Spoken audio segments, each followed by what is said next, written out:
The Mystery of Belicena Villca. Hiperepilogue.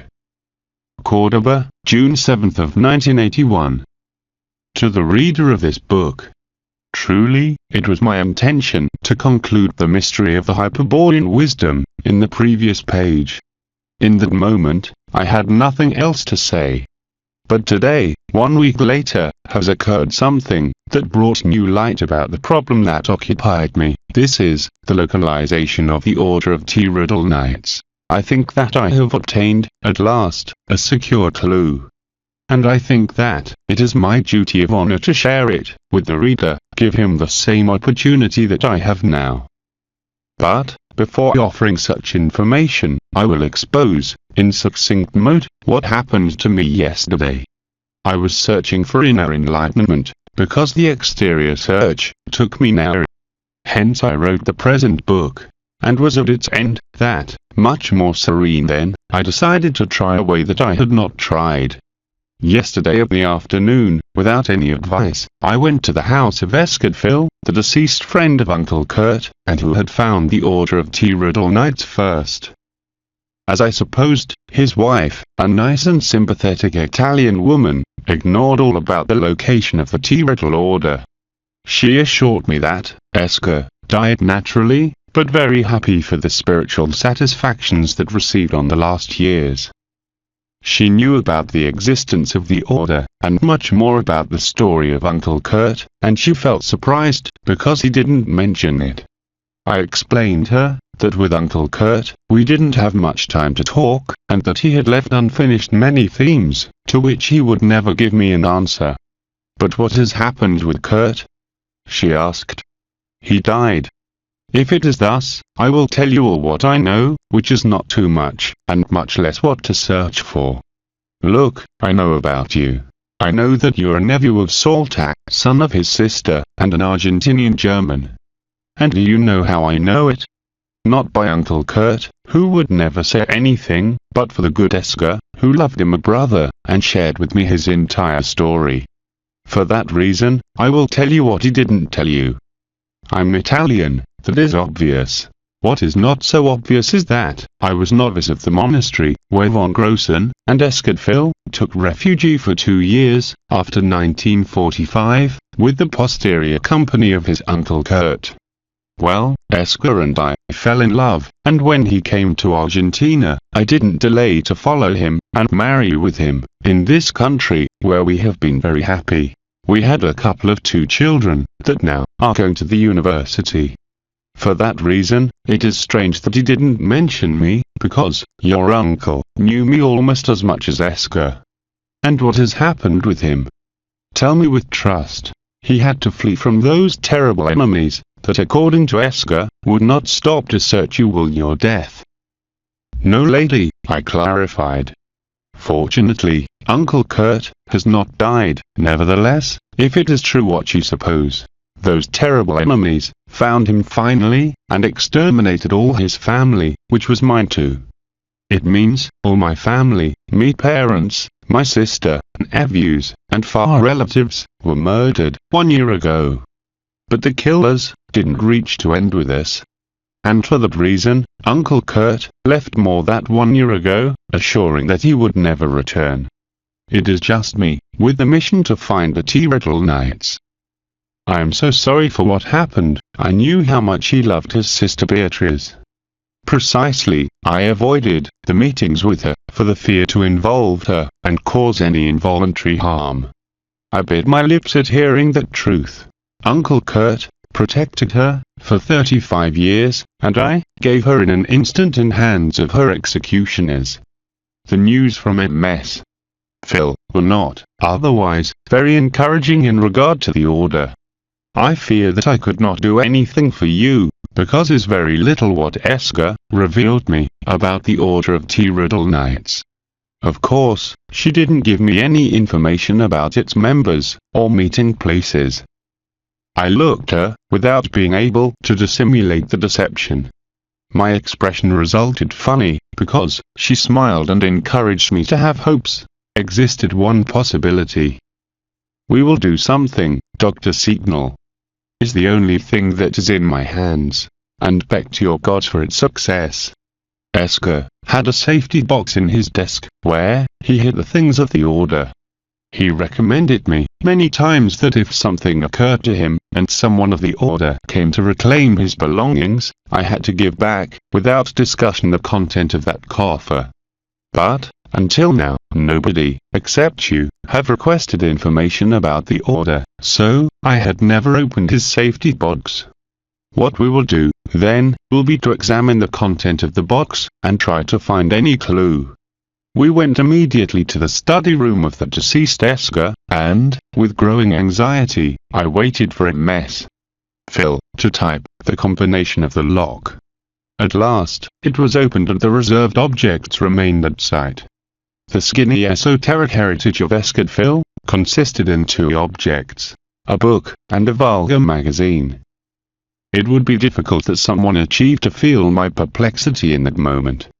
The book was an exemplar of the Fundamentals of the Hyperborean Wisdom, by Nimrod of Rosario, exactly equal to the one that Uncle Kurt gave me to read in Santa Maria, and that now I had in my power. And the magazine, it was a number of spots, with 3 years of antiquity. Phil ended sharing my preoccupation and, unknowing how to conform me, or wishing that the interview ends as soon as possible, she gave me the two publications. She was convinced, she said, that Phil would approve her behavior, because I was the nephew of her most beloved comrade, to whom nothing could deny him. It is worthless to clarify that I inspected the book letter by letter, searching some secret indication, some cryptographic message, some hidden hint, some key, just destined to be interpreted by the Hyperborean initiates. Very soon, I had to discard that the book offered such possibility. And, it is worthless to explain that I read and studied all the articles of the magazine, searching there a clue of the Order of Riddle Knights. Very soon, I arrived to the same results that with the book. Nothing. None indication. Disagreeable task this last one, because Spots is a sensationalist magazine, of the lowest intellectual or moral level. Crudely officialist, on its political general line, it lacks of defined editorial criterion, due to, its articles are redacted with the evident purpose to cause the low hit or the scandal, effects that, naturally, are pleasant to its more than 2 millions of readers. The ethical limits of the development of the themes, as is to be supposed, are only determined by the juridical protections with which the victims achieve to defend themselves, if they're attacked, or by the amount of the bribes paid by the friends of the cheap publicity. Logically, such a magazine cannot belong to anyone. Its owner editor is the famous yellow journalist, not for being Haitian precisely, Samuel Isaacson, exponent of the most rancid Hebrew ancestry, and declared Zionist. By the exemplar that had arrived to my hands, I knew about the details of 8 separations of not very united actors and actress couples. I knew the reclaims of the movement of national liberation of homosexuals. I read 2 different articles about UFOs, in which great professors of parapsychology assured that its members are going to save the humanity. I internalized, in the details of 5 murders, 3 violations and a rape. I acceded to the crimes of National Socialism, thanks to a biography of Anna Frank, and an abbreviated narration of her diary apocryphal. I saw 5 critical notes, which in reality contain sly publicity, about movies of leftist publicity, and other 5 notes about ecology, and pacifism, etc., etc. In reality, there was no matter in the magazine that not ventured with its habitual, and repugnant vulgarity. Mein God! What sewer was such publication? For what the hell Phil conserved that exemplar? There had to be some reason. And this possibility was my only hope. But, which reason? I had read it many times, 70, or more, articles and notes with a signalized synarchic tone. And even that, I didn't mention the incredible and varied series of publicity notes, about objects of porno shops and Afro-Brazilian sorcery, and the endless roster of pays, masters, gurus, magicians, tarotists, etc. which offered every kind of spiritual help, from solution to couple problems, or impotence, till complex psychological breakouts. Of course, that I didn't give the same attention than to the journalist articles. There were hundreds of them. And there was the solution to the enigma. So obvious, that it seemed a joke. A bad joke of Nimrod of Rosario. Impromptu, in the most unthinkable place, a sheet, covered with cartels offering the services of diverse esoteric schools and masters, on a sheet that I had seen many times without seeing anything, there stood out the phrase, Hyperborean wisdom. When I inspected the advice carefully, I read with surprise the next.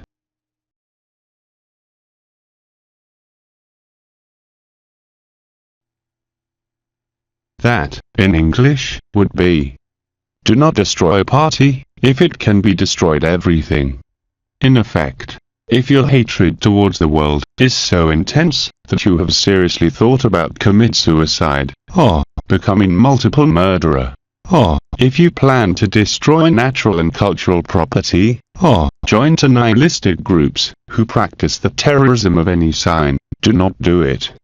Because you could waste your effort, you will waste gunpowder unnecessarily. It is very possible that you're prepared spiritually to know the Hyperborean wisdom. This millennial science will reveal you who is your real enemy, and will show you the way to work positively for the total destruction of the created universe. The realization of such magnificent objective will mean the absolute and final release of his spirit, of all material lasso, the eternity of the spirit, out of the evil material universe that you hate. Reflect and contact us. Even if you have suffered some kind of brainwashing that has temporarily weakened his aggressiveness, we will help you to recover your hatred. Keep in mind that not much time left, that the day of the final battle is near. Then, everything will be destroyed, and not mere parts. And, at that time, we hope to have you, destroying with us, and dancing like Shiva, on the ruins of the cosmos, reduced to chaos. Stop the finger on the trigger. Retain the switchblade. Don't drink the poison, neither try to give to your relatives and friends. Do not throw the phosphorus upon gasoline. Do not throw the Molotov cocktail. Stop the timer of your excellent homemade bomb, of tube type. Just go to the main office mailbox. If your spirituality is real, and your repulsion towards the current culture, towards the current world, or towards the current universe, it is authentic. You will have the opportunity to enter an order of wise warriors, and be, you too, a wise warrior, and participate in the greatest effort, starring, by the man of all times, to destroy completely the work of the God creator of the universe material. You are not alone. Others share the same aspiration, and know how to do. Did it seem, or not, a joke? The answer can only be affirmative, especially if one takes into account the kind of pasquinade in which it was published. However, nothing that said or proposed the ad was stranger to the Hyperborean wisdom. Anyone who has read this book will agree with me. What made absurd and unbelievable that text? It was its reading, out of the context of the Hyperborean wisdom, or in the context of synarchic journalism of the characteristics of spots, or other similar leaflets, but it didn't escape me that such an effect would be deliberately sought by tyrannal knights. For what purpose? I did not know, and I didn't venture to imagine. Perhaps the announcement was a password. Perhaps, in fact, it was destined to spiritual people equipped with high intuition. The truth is, it was. The case was that I had no choice but to write to the mysterious mailbox. I have already done it before writing this Hiperepilogue. And now I will wait for the answer, which undoubtedly it will explain everything. But as I said earlier, I have not wanted to end this book without giving to the readers the same opportunity that I possess. It's also a way to compensate them for the tiring task of assimilating the elements of the Hyperborean wisdom forth herein. For what whoever, and dares, can extend this knowledge to the reality, which however, is as illusory, as the fiction of this book. In summary, to me, the intuition tells me that the mailbox belongs to the Order of Knights Tyrodal, or communicate with them. Everyone will be able to check for himself, just as I will do.